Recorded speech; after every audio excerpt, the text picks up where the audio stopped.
आसने वो चिट्ठे जा अनुचे अकुये तीरे अपुठाई निरुठाई निसेय जप कुकुये काले ननिक में भिको काले नय पड़िक में अकालम च विवजित काले कालम परिवाणी न चिट्ठे जाम भिको दत्ते सनम चरे पड़िरुवे नयसित मियं काले न नाई दूर मनासने नन्ने सिंचकु एगो चिट्ठे जब तट्टा लंघिता तम नाई कमे नाई उच्चे वनियेवा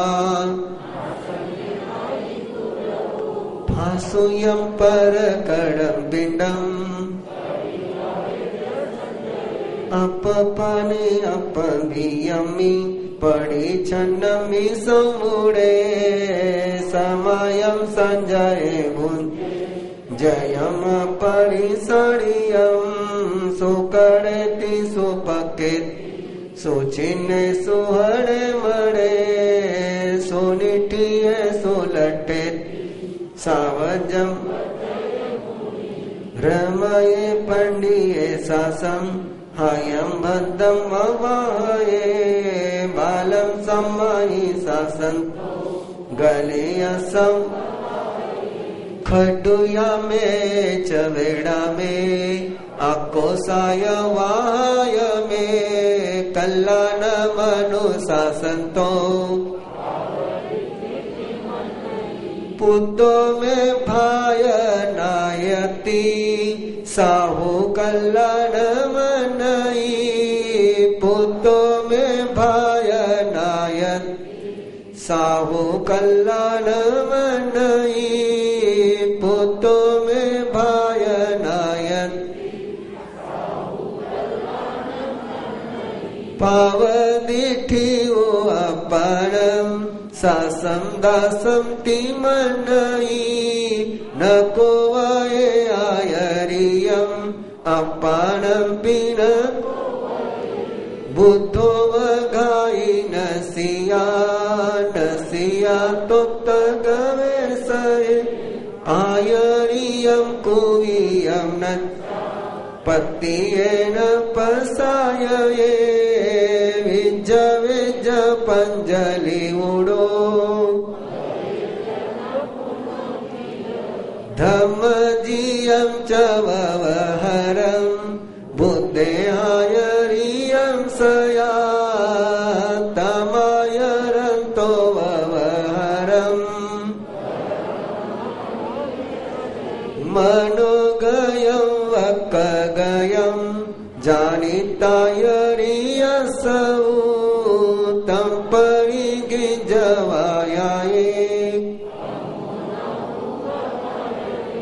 वित्ते अचोयये निचं क्षिपमवै सुचोये जवो वैटं सुकं किचायं कुवै नचनमयी मेहावी लोये कीर्ति से जाये हवई किचनम शरणम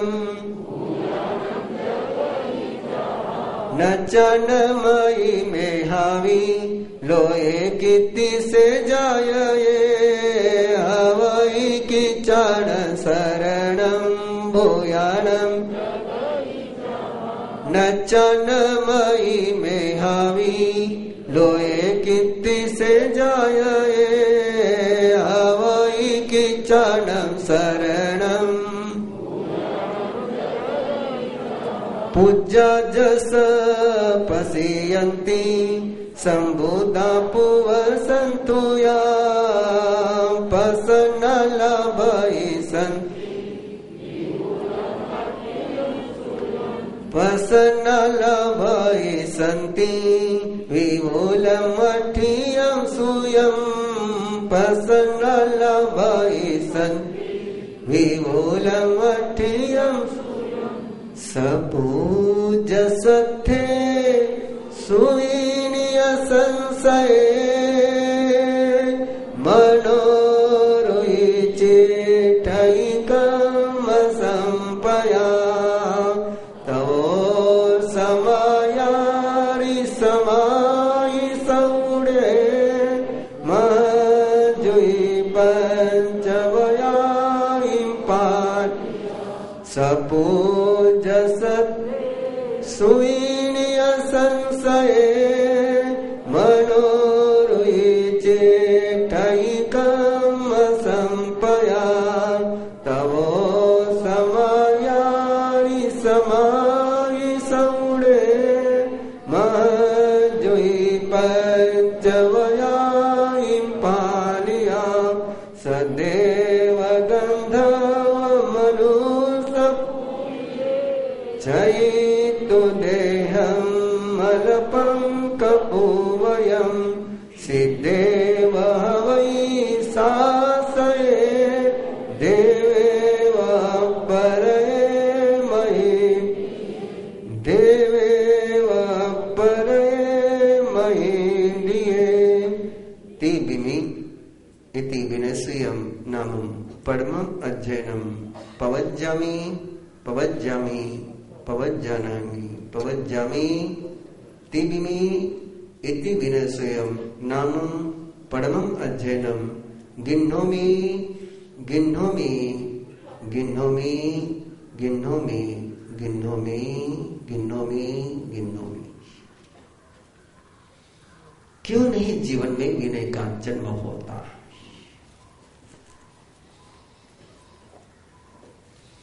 चाह करके भी क्यों हम कांटों से मुक्त नहीं हो पाते? ये जानते हुए भी कि हमारे उपकारी जन, हमारे गुरुजन, हमारे माता पिता सपने में भी हमारा बुरा नहीं सोच सकते, क्यों नहीं हम उनके वरदानों को ग्रहण कर पाते?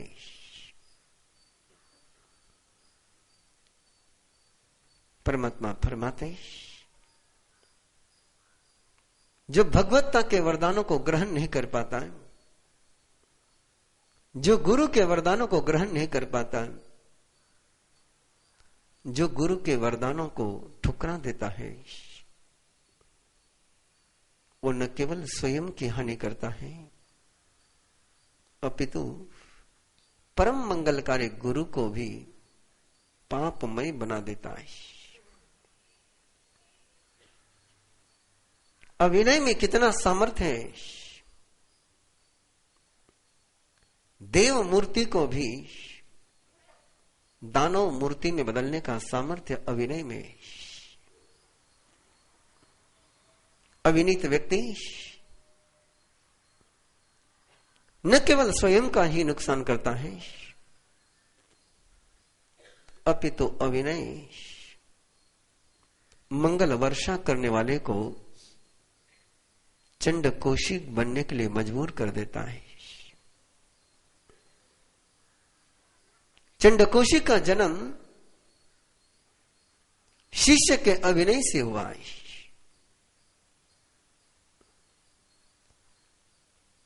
शिष्य तो बच गया है, लेकिन न जाने चंड कौशिक के उस जहर से कितनों को मौत के मुंह में पहुंचना पड़ा है। अभिनय का ये परम भयावह स्वरूप एक बार स्वयं के अंतर मन में उभार लो कि अभिनय का क्या दुष्ट सामर्थ्य है। देव को दानों में बदलने का सामर्थ्य अभिनय में है। कृपा बरसाने वाले को गुस्सा बरसाने के लिए मजबूर कर देने का सामर्थ्य अभिनय में है। अमृत देने वाले को जहर देने के लिए मजबूर कर देने का सामर्थ्य अभिनय में है। न जाने अनादिकाल से हम लोगों ने कितनी बार इस अभिनय के कारण से वरदानों को शापों में बदल दिया है। विनय का सामर्थ्य है, चंड कोशिक को अमृत कोशिक बना देता है विनय। विनय का सामर्थ्य है, यमदूत को सिद्धि दूत बना देता है विनय। विनय का सामर्थ्य है, भयंकर को शुभंकर बना देता है विनय। विनय का सामर्थ्य है, पतित को पावन बना देता है विनय। अनूठे वरदान बरसाते हैं प्रभु। सारा विश्व एक बात को कहता है कि गुरु कारीगर सरिकाश,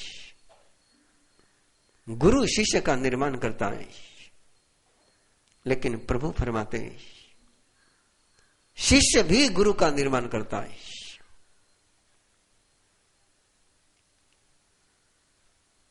शिष्य भी गुरु को शिखर पर पहुंचाता है। पुत्र भी पिता को गौरवान्वित करता है। केवल एक विनय जिसके पास होता है वो गुरु का भी गुरु बन जाता है। और इस विनय के न होने के कारण हम कल्प वृक्ष को बबुल के वृक्ष में बदल देते हैं। और जिसके पास विनय है उसके जीवन का बबुल का जंगल भी कल्प वृक्ष का जंगल बन जाता है। अविनय की परिभाषा देते हुए, अविनय का स्वरूप बताते हुए सर्वाधिक महत्वपूर्ण कोई शब्द गया है। गाथा क्रमांक 13 का पहला ही शब्द है अनासवा, जिसमें गुरु के अमृत का स्राव नहीं पहुंचता है, जो गुरु के प्रेम में भीग नहीं पाता है, जो अपने वरिष्ठ जनों के, श्रेष्ठ जनों के, ज्येष्ठ जनों के प्रेम में भीग नहीं पाता है, प्रेम महसूस नहीं कर पाता है। जिस पल बेटा बाप के प्रेम को महसूस करना छोड़ देता है उसी पल बेटा अपने सौभाग्य के दरवाजे बंद कर देता है। जिस पल संतति अपने मां बाप के वात्सल्य का अनुभव करना बंद कर देते हैं उसी पल उनके सौभाग्य के सारे दरवाजे बंद हो जाते हैं। गुरु के स्नेह को, गुरु की कृपा को जो महसूस नहीं कर पाता वो अनासवा है। जिसने गुरु की कृपा को अंदर आने के लिए सारे दरवाजे बंद कर दिए, इससे बढ़कर के दुर्भाग्य और क्या होगा कि कृपा को आने के लिए दरवाजे बंद कर दिए जाए। विनय कृपा के लिए दरवाजे खोल देता है।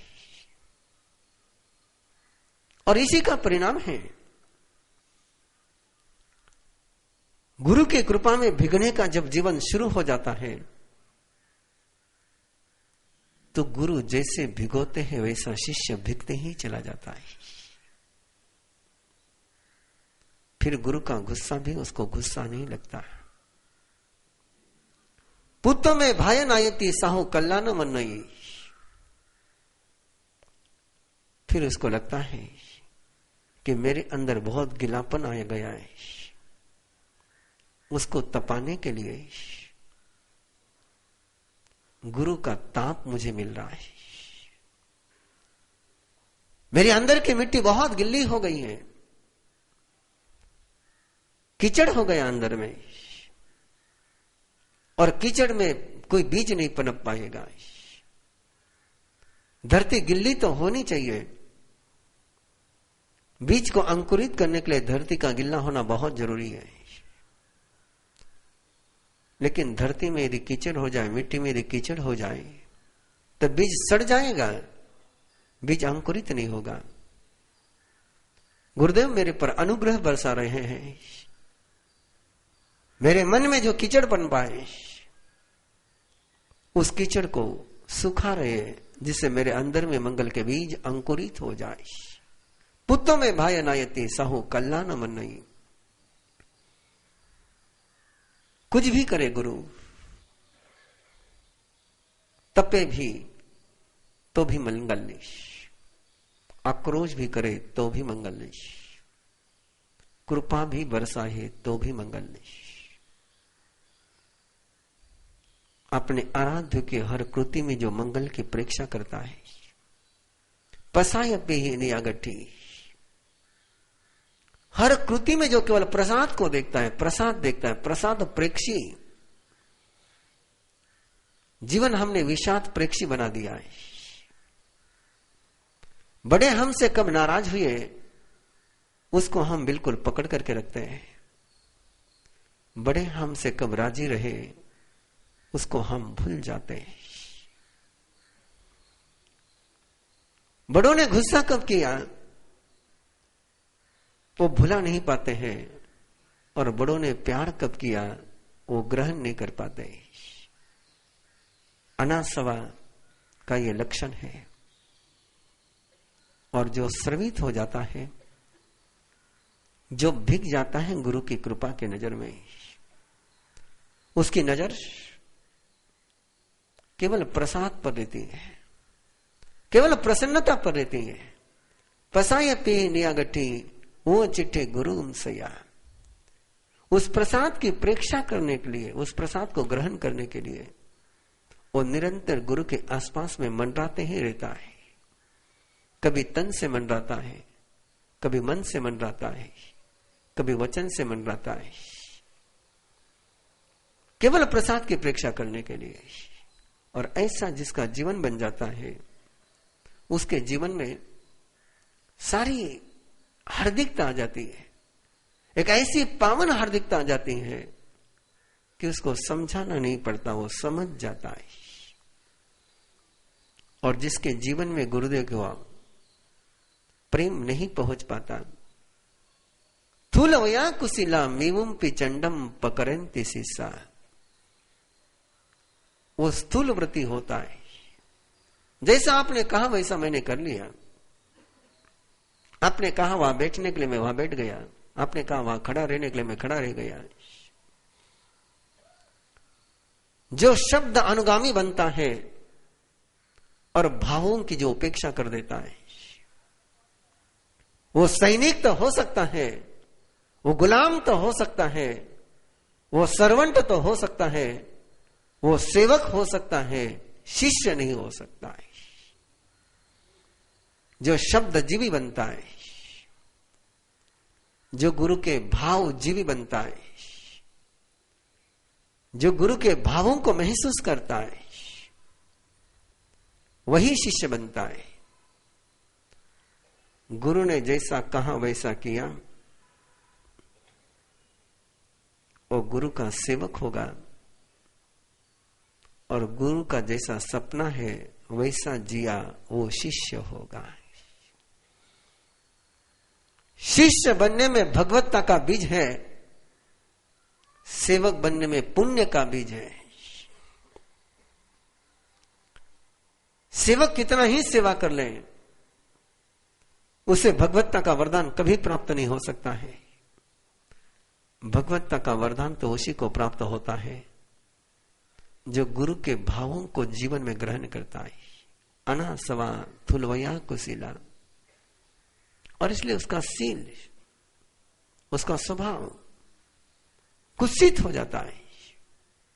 मेवम पिचंडम पकरंति शिष्या, और ऐसे शिष्य जिनको मिल जाते हैं, ऐसे शिष्य जिनके जीवन में आ जाते हैं, ऐसी बहू जिस आंगन में आ जाती है कि जो केवल शब्दों को ही सुने, इशारों को नहीं समझे, अंतर मन की पीड़ा को नहीं समझे, अंतर मन की वेदना को नहीं समझे, अंतर मन की तड़प को नहीं समझे कि सारा कुछ शब्दों में कहा नहीं जा सकता है। शब्दों के परे जो है उसको जानने का सामर्थ्य जिसमें आता है वो विनयी होता है। और ऐसा विनय जिसके जीवन में आ जाता है वो पतित गुरु को भी पावन बनाता है, वो भयंकर गुरु को भी शुभंकर बनाता है, वो पथभ्रष्ट गुरु को भी सिद्ध बनाता है। ज्ञाता धर्म कथा का वो पन्ना हमारे इतिहास में, हमारे आगम में बहुत प्रसिद्ध है। शैलक राजर्षि तीर्थंकर की देशना को सुनकर के, परमात्मा के जिनवाने को सुनकर के, समृद्धि का त्याग करके संयम का स्वीकार करते हैं। एक अनुपम रिश्ता, एक अनूठा प्यार, राजा की सत्ता से नहीं, राजा के संपत्ति से नहीं, राजा से प्यार करने वाले 500 लोग। उन्हें राजवैभव से प्यार नहीं था, उन्हें राजा क्या देता है इससे प्यार नहीं था, उन्हें प्यार था केवल राजा से प्यार था। शैलक राजा जब दीक्षा लेता है तो उसके 500 प्रेमी भी उसके साथ दीक्षा लेते हैं, शिष्य बनते हैं शैलक का। सुखासीनता में पला हुआ तन प्रतिकूलता में रुग्ण हो जाता है, बीमार हो जाता है। पुत्र को खबर लगे कि पिताजी बीमार है, साधु जीवन में, साधु मर्यादा में, और पुत्र श्रावक धर्म का निर्वाह करते हुए निवेदन करता है कि आप राजभवन में पधारिए, वह राजवैद्य आपका इलाज करेंगे, आपको उपचार करेंगे। और तन का इलाज करने के लिए शैलक राजर्षि राजभवन में पधार जाते हैं। उपचार हो जाता है तन का। तन की बीमारी की उम्र लंबी नहीं है, मन की बीमारी की उम्र बहुत लंबी है, और मन से भी ज्यादा लंबी बीमारी चेतना की है। तन में आया हुआ बुखार एक दिन का उपवास कर लो निकल जाएगा, मन में आया हुआ बुखार कई उपवास कर लो तो लंबा हो जाएगा। चेतना में आया हुआ बुखार न जाने कितने जन्मों तक बर्बादी के लेख लिख देगा। तंत्र स्वस्थ हो गया उपचार से, लेकिन मन सुविधा में अटक गया। रुग्ण मन सुविधा को भोगता है, स्वस्थ मन साधन का उपयोग करता है। स्वस्थ मन और रोगी मन की इतनी सी पहचान है, जो साधन जीवी हो जाए वो स्वस्थ मन है, जो सुविधा भोगी हो जाए वो रुग्ण मन है। देखा शिष्यों ने कि गुरु का तंत्र स्वस्थ हुआ है, लेकिन मन अस्वस्थ है।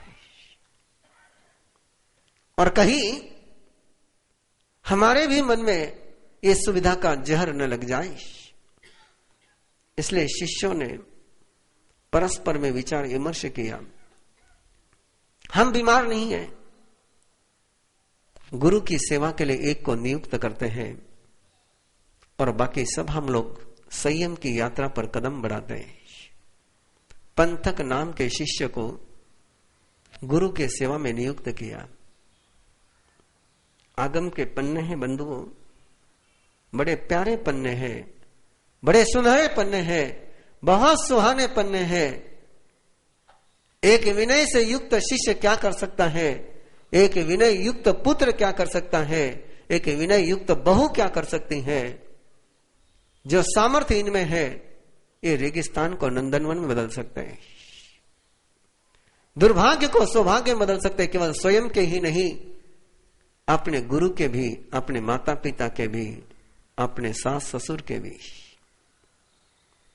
और पंथक देखता है गुरु को, सारी सेवा करता है, और गुरु का जीवन न सूर्योदय का पता न सूर्यास्त का पता है, न कल्प का बोध न अकल्प का बोध, न अपेय और पेय का विवेक। मस्ती में मस्त रहना, सुख शैया पर सोना, न नवकारसी न पौरसी, न स्वाध्याय न प्रतिक्रमण।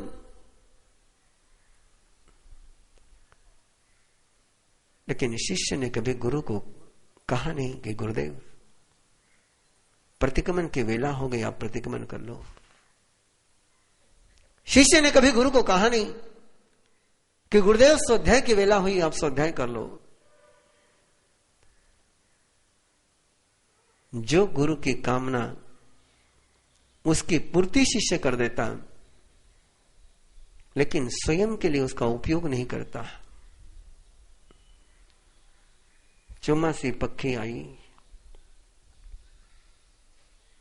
पक्षी का प्रतिक्रमण करते हुए